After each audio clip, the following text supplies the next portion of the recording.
Eu gostaria que toda igreja que encontrar o versículo viesse a ler, todos em um só coro, para que nós possamos fazer um lindo coral nesse momento, lendo esse versículo de número 5. 2 Timóteo, capítulo 1, o versículo de número 5. Fica lá perto do Apocalipse, irmão. Você que é da escola bíblica dominical, você já tem a noção, né, de onde fica 2 Timóteo. Amém? Eu gostaria que todos localizassem para que nós possamos. Vamos lá? Pelo versículo 5, vamos lá? Trazendo a memória a fé não fingida em ti há, a qual habitou primeiro em tua avó Lóide e em tua mãe Eunice. Estou certo de que também habita em ti. Só vamos para o ensaio. Vamos novamente, o versículo 5, vamos lá? Trazendo a memória a fé não fingida em ti há, a qual habitou primeiro em tua avó Lóide e em tua mãe Eunice. Estou certo de que também habita em ti. Amém. Podemos observar que tem algumas palavras diferentes, né? Repetir para os irmãos lerem, porque certamente tem palavras que são diferentes, mas dá na mesma. Amém? Quantos entenderam esse versículo? Glória a Deus, aleluia. Amém. Graças a Deus. Irmãos, estamos aqui diante de um texto que eu creio que é bastante conhecido e usado em diversos seminários, usado em diversos debates. E nós podemos perceber a confiança, né, do apóstolo Paulo em falar, em se expressar dessa forma. Nós sabemos que o tempo que nós estamos vivendo, é até mesmo o tempo que o apóstolo Paulo viveu, não era muito raro ou fácil da gente estar afirmando algo. O tempo que nós estamos vivendo é tão complicado a gente confirmar diretamente a uma pessoa, o fulano, o ciclano, porque às vezes aquela pessoa que a gente elogia, que a gente coloca em destaque, infelizmente às vezes ela traz uma decepção. Só que aqui você pode observar que é a segunda carta do apóstolo Paulo a Timóteo.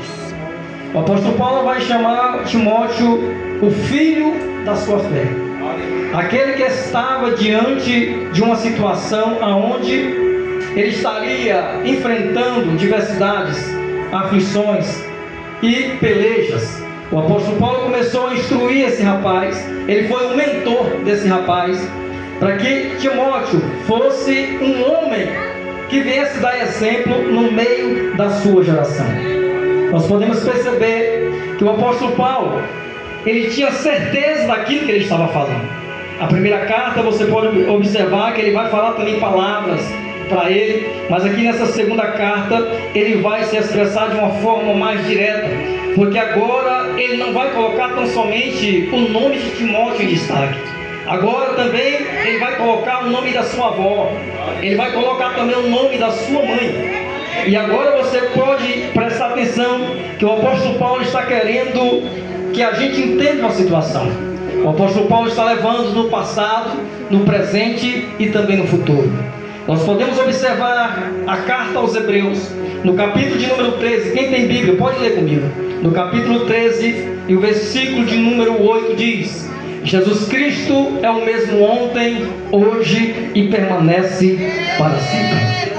Observando aqui, o apóstolo Paulo tão somente estava dizendo: Timóteo, observe a vida da sua avó.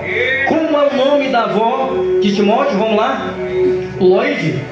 Agora você observa, o apóstolo Paulo, ele em suas cartas não é de mencionar nomes, mas agora você observa que ele vai falar o nome da avó de Timóteo.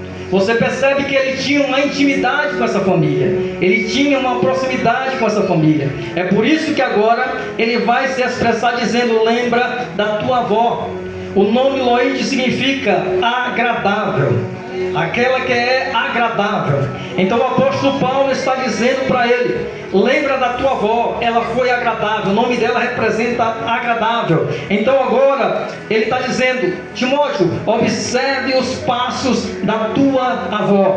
Observe que na sua avó habitou algo sobrenatural. Na tua avó habitou algo que nem a ciência, nem a medicina poderia explicar. O que foi, apóstolo? Foi apenas a fé sobrenatural que estava sobre a vida dela.